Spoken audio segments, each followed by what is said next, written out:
لو انت طالب في مصر او في اي دوله عربيه وبتفكر تيجي تدرس هنا في روسيا او تيجي تشتغل ايا كان هدفك، فهمك الاول والاساسي هو الشغل. فانا جاي اكلمك في كل الشغل المتاح ليك كطالب او كحد جاي يشتغل، سواء بلغه بدون لغه. اول ما تيجي حتى من الطياره هقول لك الشغل اللي هيكون متاح ليك وهتلاقيه ازاي وفين ومرتبه كام في الساعه او بالشهر. يعني بص، جاي اجمع لك كل الكلام ده كده واوضح لك كل الشغل اللي بيبقى موجود في روسيا سواء للاجانب او للروس. انا جاي اكلمك في كل التفاصيل دي حرفيا، فاسمع الفيديو للاخر وهتفهم كل التفاصيل. ومن غير ما اطول عليك يلا بينا.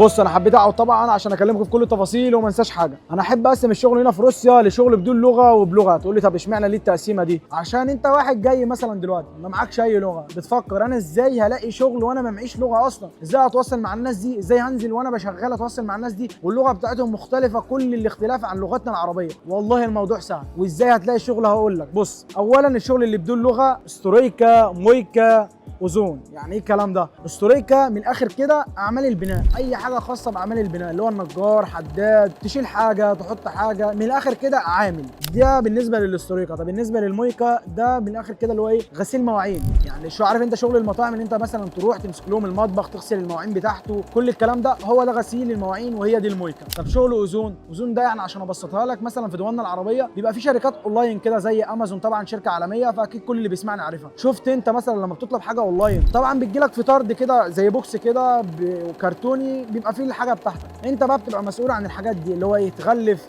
تحط الحاجه مثلا في مكانها، في رفها، بتبقى عباره عن مخازن كده. نرجع لاول حاجه اتكلمنا فيها وهي الاستوريكا، اللي هي اعمال البناء. يعني ايه عامل بناء؟ يعني مثلا عامل من الاخر بتشتغل، مثلا عامل بتشيل حاجه، بتحط حاجه. طب القبض فيه كام وعدد الساعات كام؟ اولا بيبقى فيه شغل بعدد الساعات وفي شغل بالسمنه، او اللي هي يعني ايه بدولنا العربيه اللي هي اليوميه، اللي هو شغل 12 ساعه. شغل في الاستوريكا بيبدا من 8 ساعات لحد 10 ساعات، في شغل 12 ساعه، في شغل 12 ساعه، وطبعا بيبقى اكتر في الفلوس. طب الشغل ده متوسط رواتبه كام؟ مش اقل من 2000 روبل يا شباب. محدش يضحك عليك ويقول لك في شغل ب 1000 ونص والكلام ده كله. في شغل، بس طبعا عدد ساعاته اقل، 5 ساعات مثلا، 6 ساعات. طب الشغل ال 8 ساعات مثلا من 2000 روبل وطالع، ممكن مثلا يوصل لحد 4000 روبل، ممكن يوصل على حسب المجهود اللي انت بتقدمه. انت مثلا ممكن تكون رايح شغلانه سهله وبسيطه تلاقي القبض فيها 2000 روبل، فانت تبقى مبسوط لان انت جسمك مرتاح وانت مرتاح في الشغلانه. في شغل ثاني تلاقيه ب 3000 روبل، وهنتكلم في كل التفاصيل دي ان شاء الله لما نعمل فيديو مخصص عن شغل المعمار هنا في روسيا. نرجع لتاني شغلانه وهي شغلانه المويكا او شغل المطاعم بصفه عامه. طب ايه الشغل اللي بيكون في المطاعم للطلاب جوه كده مثلا في اللي هو الغسيل والكلام ده كله؟ تغسل الاطباق اللي موجوده. وطبعا الشغل ده بيبقى من اول اليوم لاخره. يعني من اول اليوم، يعني من اول ما المطعم بيفتح،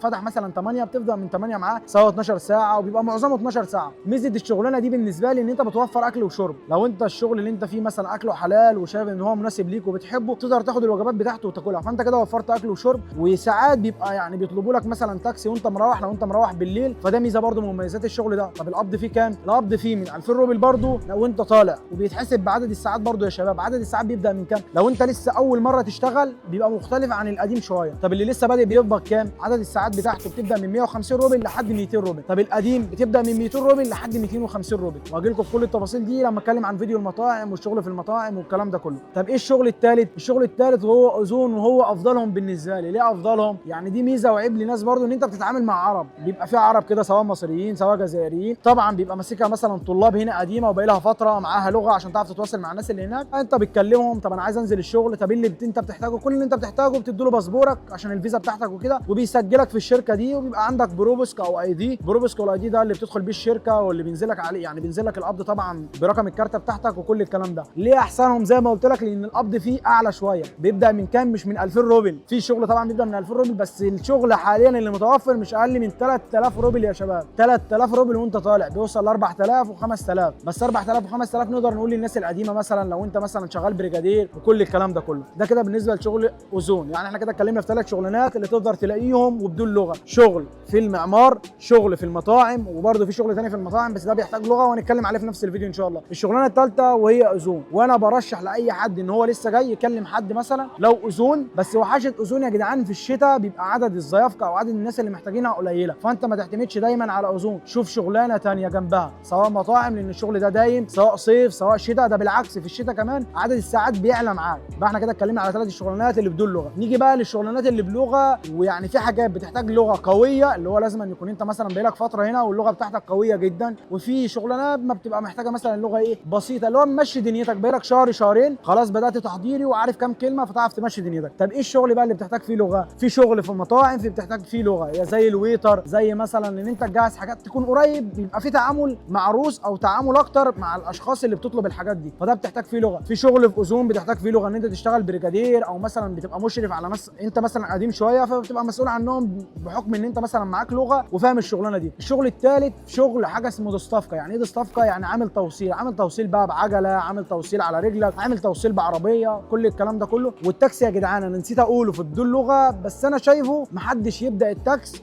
بدون لغه، لان انت هيحصل معاك مشاكل زي ايه مثلا؟ ممكن عميل يقول لك مثلا نزلني هنا، انت مش فاهم الكلمه دي، هتقول لي طب انا هعرف الكلام ده مثلا واحفظه، اقسم بالله هتنسى. ومثلا ممكن يقولها لك بطريقه ثانيه، طب على جنب، طب ممكن مثلا تدخل من الشارع ده، طب انت ليه ماشي كده، طب احنا هنوصل خلال قد ايه، فانت مش هتعرف ترد عليه او هتسكت، فهو يفتكر ان انت اللي هو ايه مش عايز ترد عليه فهيتضايق فيديك تقييم وحش فيأثر عليك في البرنامج. فانا اكلمك في كل الكلام ده بس باختصار محتاجه لغه. ممكن مثلا بعد شهر شهرين تكون فهمت المرور هنا، طبعا تكون فهمت الدوله، ظبطت ورقك سواء من رخصه ترجمتها، سواء مثلا النظام الجديد او القانون الجديد محتاج رخصه روسيه، فانت لسه محتاج الكلام ده كله. نرجع تاني لموضوعنا وهو شغل الدستافكه اللي هبدا بيه. الشغل ده يا جدعان بيحتاج لغه بس مش لغه صعبه قوي. انت لو جاي تقدم على الشغل ده هيقرفوك شويه في حوار اللغه، لان هم ما بيقبلوش حد مش عارف لغه، لان انت بتروح تعمل مقابله مع شخص روسي بيكلمك شويه انت اسمك ايه، طب انت بقالك هنا قد ايه، طب الكلام ده كله، بيشوف اللغه بتاعتك عرفت ترد وتجاوب معاه قشطه، بيسلمك حاجه كده بتتحط على الظهر دي اللي بتوصل فيها الطلبات، بتحط بقى ازايز ميه على عصاير على ادويه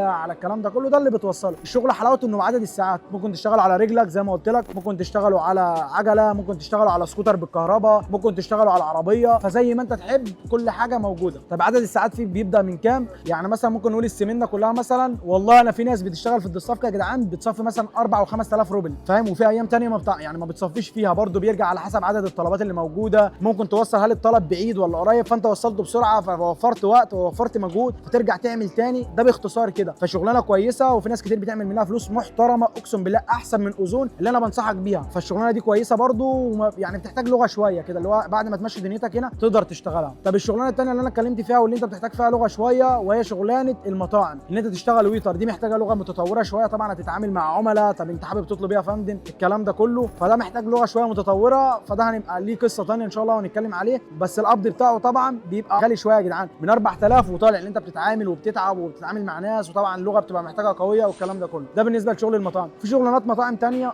بيبقى في بقى حاجات بقى في المطبخ، لو انت مثلا شيف، قبض تاني، تشتغل على الكاسه ان انت تحاسب الكلام ده كله، ده برده بيحتاج لغه يا شباب. لغه مش اللي هو يكون بيلك 3 4 سنين، ممكن بعد سنه، في ناس صحابي بتشتغل بعد 5 شهور، اللي هو بيعرف يمشي دنيته من الاخر بحب ومواد كده مع روز، بيمشي دنيته حتى لو قتل في حاجه هم بيساعدوه. طب ايه الشغلانه الثانيه اللي نسيت اقولها؟ شغلانه المصانع والمخازن. طب ايه الشغل اللي بيتم في المخازن والمصانع؟ في طبعا مصانع صابون، في مصانع شيبسي، الكلام ده كله بيبقى في مصانع كتير. اللي بتشتغل في المصانع بترتب المصنع، مثلا بيديك قسم مثلا اعمل الحاجه دي، رتب الحاجه دي، ده شغل ممكن بدون لغه وممكن بلغه عشان تعرف تعمل الحاجه اللي مطلوبه منك. يعني ممكن نقول مثلا بلغه متوسطه شويه عشان ما انساش. ممكن تشتغل في سوبر ماركت، واحد يسال طب انا ممكن اشتغل في سوبر ماركت اللي هو مثلا ايه، شفت انت اللي هو الكاشير مثلا، او اللي هو اللي انت بترص الحاجه في مكانها مثلا ضمن المخبوزات فبترصها ضمن الاسماك، ممكن تاخد قسم من الاقسام دي. بس اعتقد الحوار ده يعني بيحتاج لغه، وانا ما شفتش بصراحه عرب كتير بيشتغلوا في الموضوع ده. فاحنا كده يا جدعان باختصار بس في اخر الفيديو كده، الشغل موجود بلغه او بدون لغه موجود. القبض كام؟ الشغل عامه كده اقدر اجمعه لك كله بيبدا من 2000 روبل اقل حاجه يا شباب. محدش يضحك عليك ويقول لك في شغل ب 1000 ونص وتروح تنزل عليه 12 ساعه، انت كده حرفيا بتهين نفسك. من 2000 روبل، وهقول لك يا عم مش هوفرها قوي، ل 4000 يا عم، هنقول متوسط 3000 ل 4000. انت راجل لسه جاي بقول لك متوسط 3000، معنى كده ان انت مش هتقدر تقبض اكتر من كده. لا، ممكن تشتغل في مكان كويس، ممكن تشتغل في مكان بيقدرك، الكلام ده كله. وعشان ما انساش الشغلانه اللي بتحتاج لغه، العربيه والتاكس. طبعا اي حد بيسمع الفيديو هيقول لك احسن شغل في روسيا التاكسي. انا واحد بشتغل على تاكسي هنا وشغال بقالي اكتر من سنه، يعني في فيديوهات من جايه من دي كتير. انتوا بس حد يسيب كومنت لو محتاجين الموضوع ده، ولو لقيت ناس مهتميه بالموضوع ده كتير ان شاء الله هعمل فيديو بالتفاصيل. هشتغل 12 ساعه واوريك انا صفيت كام، هشتغل لو انت مأجر هتصفي كام، لو انت طالب وهتشتغل بعد الجامعه تقدر تشتغل كام ساعه، تعرف توفر كام من مصاريفك. لان ناس كتير بتقول ان هو احسن شغل يا جدعان،